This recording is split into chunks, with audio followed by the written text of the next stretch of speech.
O caso Ingrid Bueno, ou Gamersol, como normalmente também é conhecido, é um caso que repercutiu bastante nos últimos anos aqui no Brasil.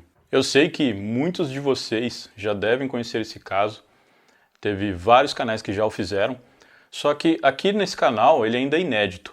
E também uma inscrita recentemente pediu para que eu fizesse ele. Desse modo, eu decidi trazer esse caso aqui para vocês com todas as informações disponíveis. Então eu peço para vocês que, mesmo que vocês já tenham assistido, se puderem, fiquem comigo aqui até o final. E para você que ainda não assistiu nada a respeito sobre esse caso, é uma boa oportunidade para você saber sobre ele. Antes de mais nada, se gostarem do meu conteúdo, deixa um like e um comentário que me ajuda muito aqui no meu trabalho. Então, sem mais delongas, bora pro vídeo.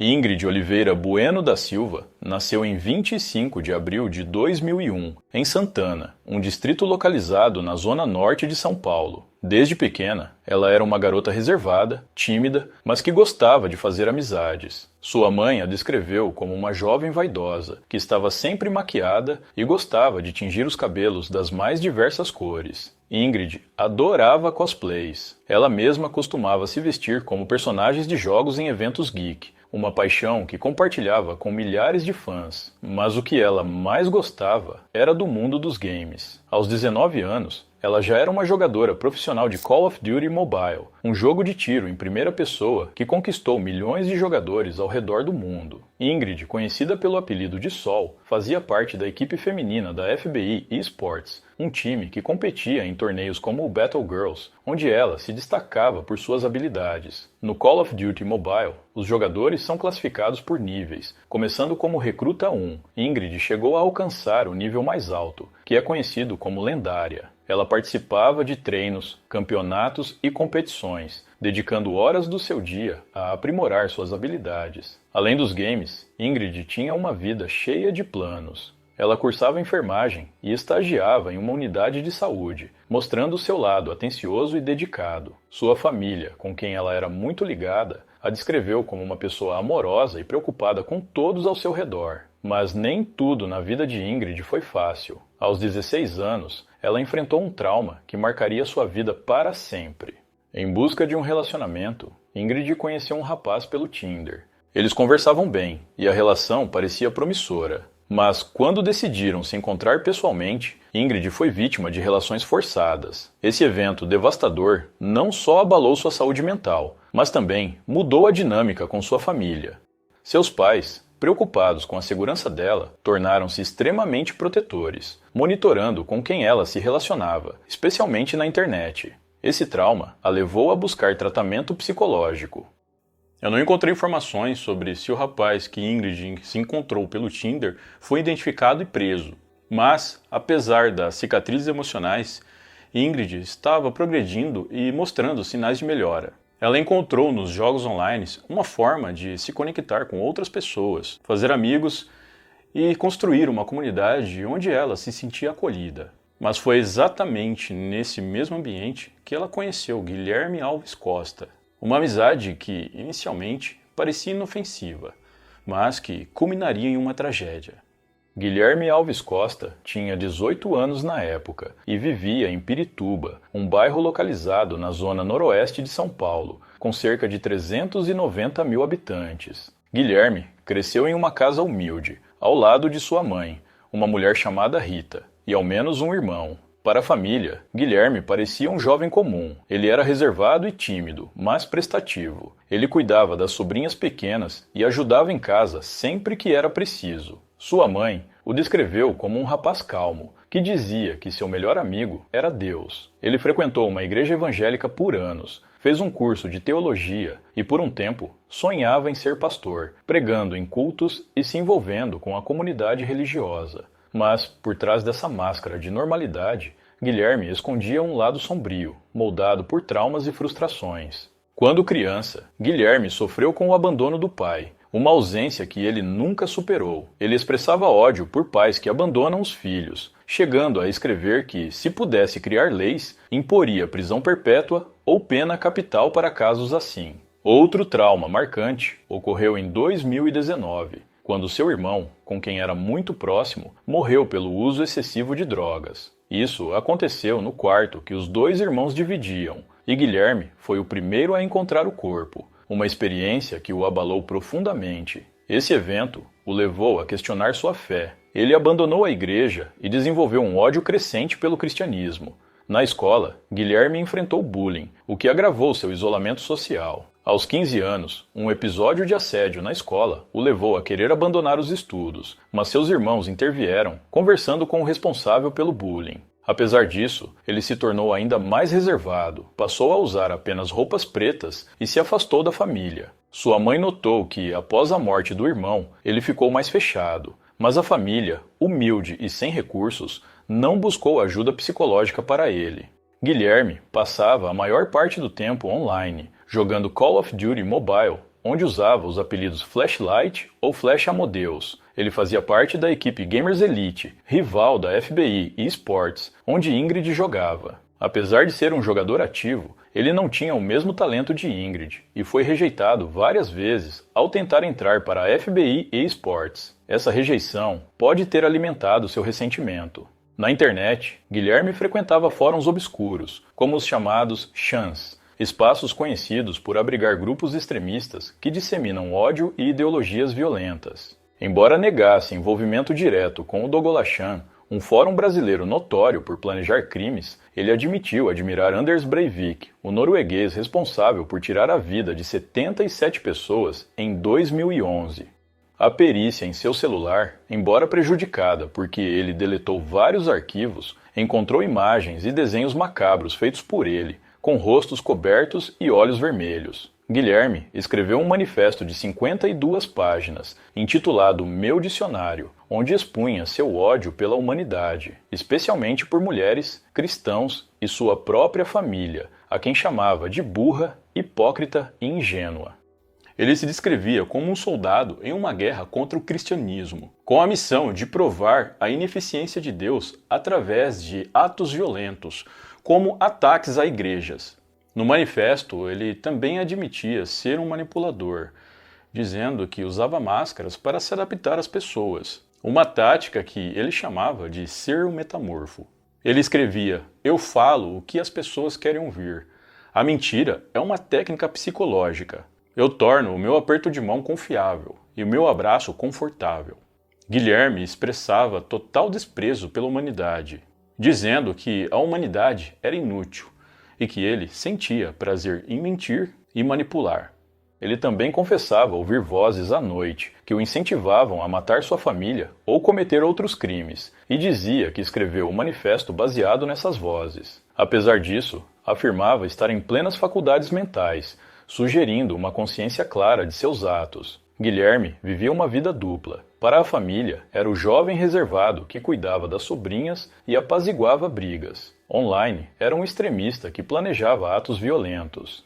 Essa dualidade, somada a seus traumas e à falta de apoio psicológico, criou um terreno fértil para a tragédia que estava por vir. Ingrid e Guilherme se conheceram em novembro de 2020, cerca de 3 meses antes do crime, enquanto jogavam Call of Duty Mobile. Eles eram parceiros de equipe, jogando com outros amigos de diferentes estados, e logo começaram a conversar fora do jogo. Inicialmente, a amizade parecia genuína. Ingrid, conhecida por sua empatia, ficou sensibilizada com as histórias de Guilherme. Ele contava sobre o abandono do pai, a morte do irmão e sua suposta depressão, o que despertava nela o desejo de ajudá-lo. Guilherme, no entanto, tinha outras intenções. Ele se mostrava interessado romanticamente por Ingrid, mas ela não correspondia. Apesar disso, eles continuaram se falando, e Ingrid, movida por sua bondade, acreditava que podia ajudá-lo. Ela compartilhava essas conversas com seu ex-namorado, Alan, com quem mantinha uma amizade próxima. Alan era uma espécie de confidente, e Ingrid lhe contava sobre as ideias perturbadoras de Guilherme. Em uma conversa, Ingrid perguntou a Alan o que ele acharia dela ficar com uma pessoa para impedir que essa pessoa matasse muita gente.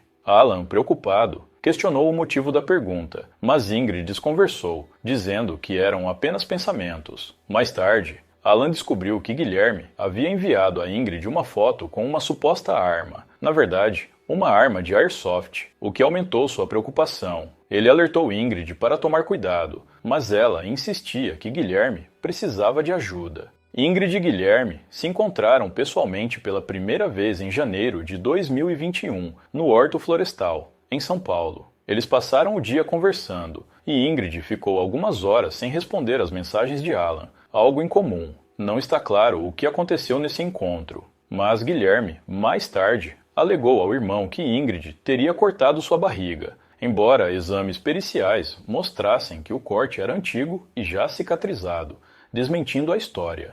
Um segundo encontro aconteceu na casa de Guilherme, onde eles comeram esfias e jogaram juntos, na presença de Rita, a mãe de Guilherme. Ingrid se apresentou como Sol, seu apelido no jogo, e mal interagiu com a família, falando apenas com Guilherme.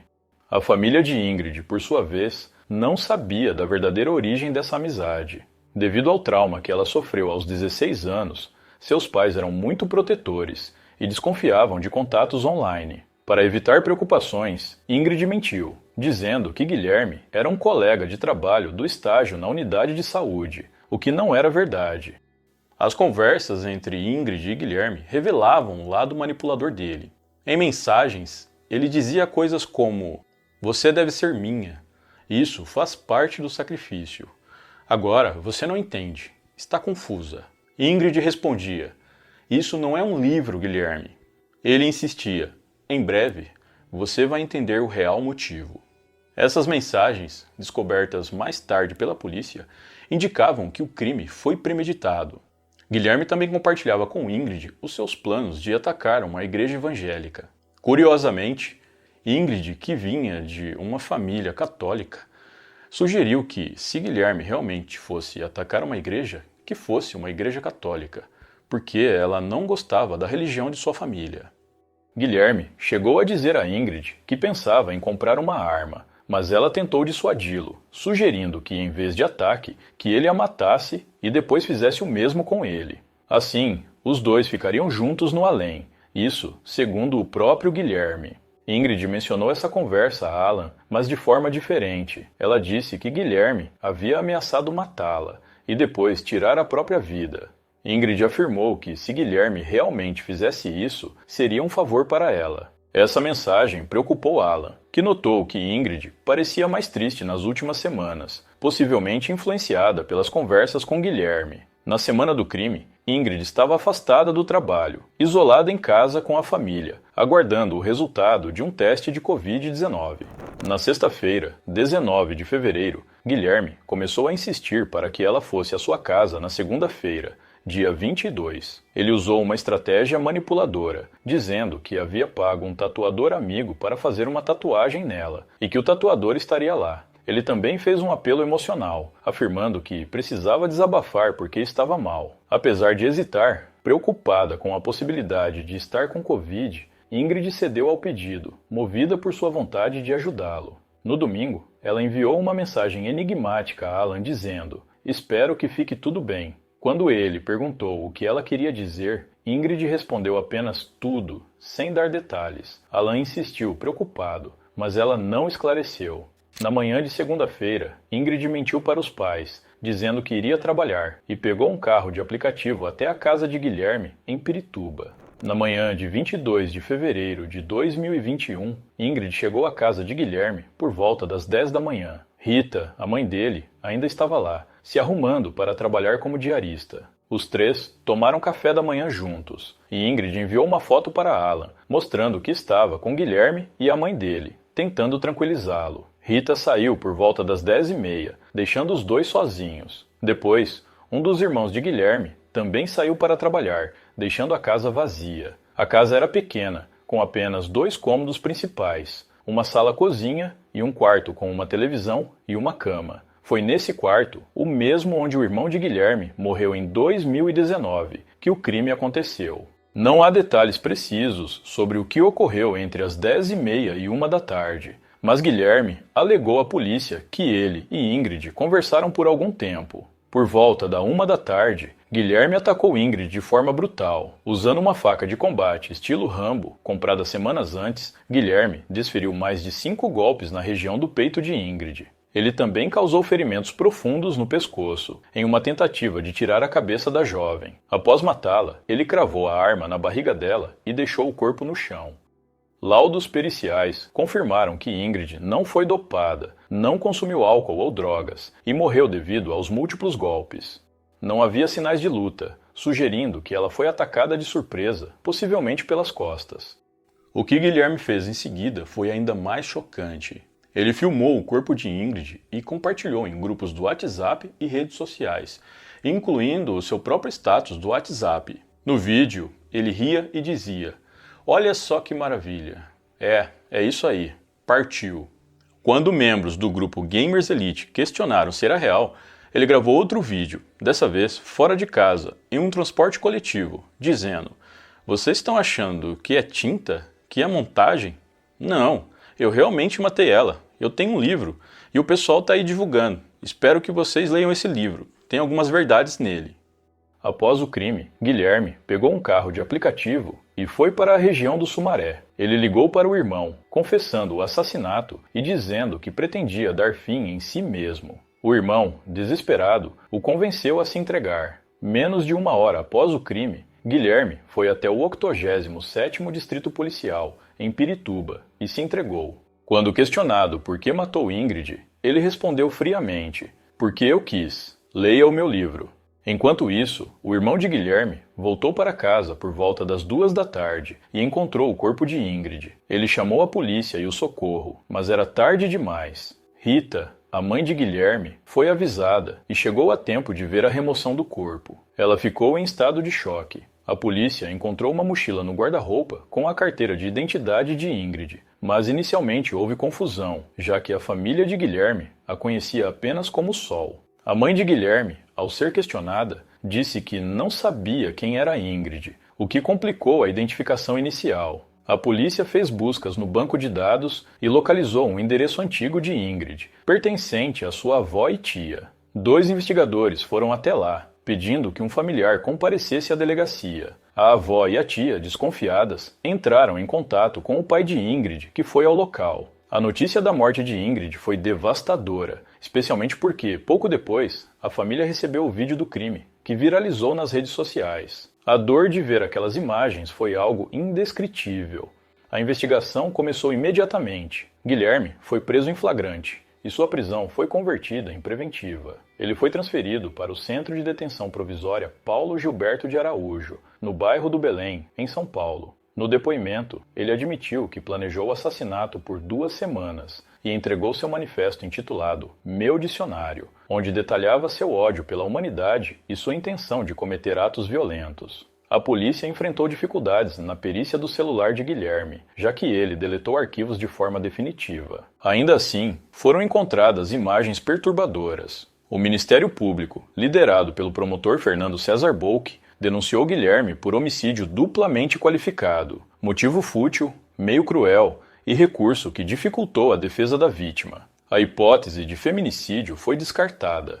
Um exame de sanidade mental, concluído em setembro de 2021, determinou que Guilherme era mentalmente são e tinha plena consciência de seus atos. O laudo apontou traços de psicopatia, caracterizada pela ausência de empatia e tendência a comportamentos reincidentes, mas no Brasil, a psicopatia não isenta a responsabilidade penal. Pelo contrário, pode ser considerada uma circunstância agravante. A defesa contratou um psiquiatra particular que diagnosticou Guilherme com transtorno delirante persistente e traços antissociais, mas esse laudo não foi aceito como prova principal. A defesa buscou a inimputabilidade, alegando que ele ouvia vozes e sofria de esquizofrenia, mas essa linha foi contestada. No direito penal brasileiro, a inimputabilidade pode levar à internação em hospital psiquiátrico, o que, segundo especialistas, pode ser pior do que uma pena em penitenciária comum, já que não tem prazo definido e depende de avaliações de periculosidade a cada 3 anos. O julgamento de Guilherme Alves Costa foi adiado 2 vezes, em março de 2022 por documentos pendentes e em maio por falta de testemunhas. Em 8 de agosto de 2022, Guilherme foi levado a júri popular no Fórum Criminal da Barra Funda, presidido pela juíza Michele Porto de Medeiros Cunha. Ele foi condenado a 14 anos de prisão por homicídio qualificado, com acompanhamento psiquiátrico obrigatório. Muitos consideraram a pena branda, já que o homicídio qualificado no Brasil pode resultar em até 30 anos de prisão. Em 2023, Guilherme prestou novo depoimento, alegando ter tido ajuda de 4 pessoas no planejamento do crime: Gabriel Barreto Vilares, Carlos Eduardo Custódio do Nascimento, William Maza dos Santos e Vitor Hugo Souza Rocha. Os 4 foram presos na Operação Caso Discord e estão sob investigação. Um deles teria gravado uma ligação cruel ao pai de Ingrid, zombando da morte dela. O caso ainda está em averiguação. Muitas perguntas surgem. Quem realmente era Guilherme? Um jovem traumatizado que perdeu o controle ou um manipulador com traços de psicopatia? Seu manifesto, chamado de Meu Dicionário, dá pistas. Ele admitia usar máscaras para enganar, descrevendo-se como um metamorfo que manipula para alcançar os seus objetivos. Essa dualidade era clara. Na delegacia, ria ao confessar, mostrando frieza perturbadora. Depois, em entrevistas, aparecia cabisbaixo, alegando não se lembrar do ocorrido e fingindo arrependimento. Para a defesa, ele precisava de tratamento. Um jovem traumatizado pela morte do irmão, abandono e bullying. Para os promotores, um psicopata plenamente consciente dos atos. A psicopatia, segundo especialistas, é marcada por ausência de empatia, manipulação e narcisismo. Guilherme exibiu esses traços: gravar e compartilhar o corpo de Ingrid com orgulho, zombar da vítima e se vangloriar do crime. O laudo confirmou psicopatia, mas destacou que ele não estava em surto psicótico. Quadros psicóticos envolvem confusão e perda de contato com a realidade, algo que Guilherme não demonstrou. Ele agia com clareza e arrogância, como quando disse à polícia: "Leia o meu livro". A defesa alegou que ele ouvia vozes, mas isso parece mais uma manipulação. Ele mesmo admitiu usar essa história para justificar suas ações, tática clássica de psicopata fingindo insanidade. Sua admiração por assassinos em massa e os símbolos de ódio no celular reforçam a obsessão por violência e controle. Ingrid, vítima da própria bondade, acreditava que podia ajudar Guilherme a superar seus traumas. Ele explorou essa empatia, manipulando-a com histórias e falsas promessas. Ela morreu porque se importava demais. Uma traição cruel vinda de alguém que ela considerava amigo. O caso expõe a fragilidade da família de Guilherme. Mesmo humilde, a mãe fazia o possível, mas não percebeu os sinais claros da deterioração mental dele. A falta de apoio psicológico, somada aos traumas, criou o terreno perfeito para o surgimento dessa personalidade perigosa.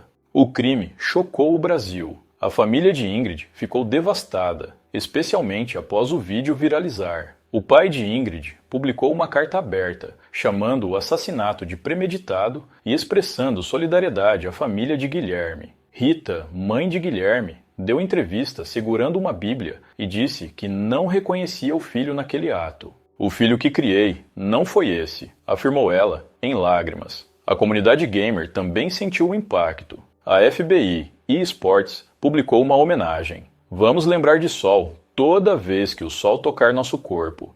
Fãs prestaram tributos dentro do Call of Duty Mobile, ajoelhando-se em uma igreja virtual. Em contrapartida, alguns grupos na internet celebraram o crime, tratando Guilherme como herói e enviando mensagens cruéis à família de Ingrid. O caso expôs os perigos das comunidades online tóxicas e a urgência de atenção à saúde mental. Ingrid foi traída pela própria bondade, vítima de um manipulador que explorou sua empatia. Sua história é um alerta sobre os riscos das relações online e a importância de reconhecer sinais de perigo. Bom, pessoal, então é isso. Muito obrigado por me assistir até o final. Eu vou ficando por aqui. Um grande abraço e até a próxima.